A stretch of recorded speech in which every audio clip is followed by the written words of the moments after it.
Жалал Абад шаарында жайгашкан курорт санаториясына бир учурлары 1000 эс алуучуну кабыл алууга мүмкүнчүлүк болгон болсо, учурда 300 эс алуучуну гана тейлей алышат.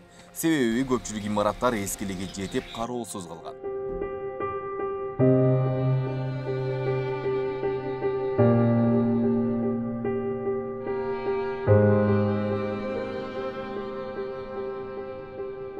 Курорттун дарылоо бөлүмүнүн абалы да келген эс алуучулардын копулуна толо бербейт. Анткени ремонтко муктаж жерлери көп экендиги кирип келген эс алуучуга байкалып эле турат.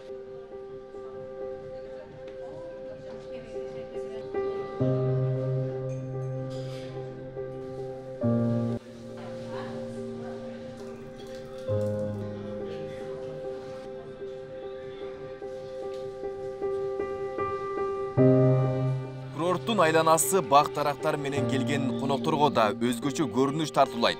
Бирок кароо жоктугунан улам көпчүлүгү курай баштаган.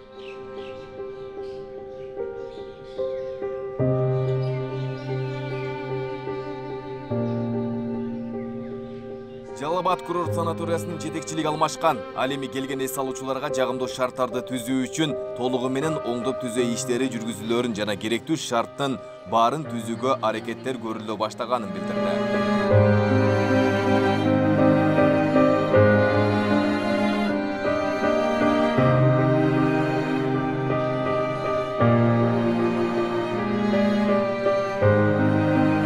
Айбек Исабеков, Аскар Маматисаков, Регион.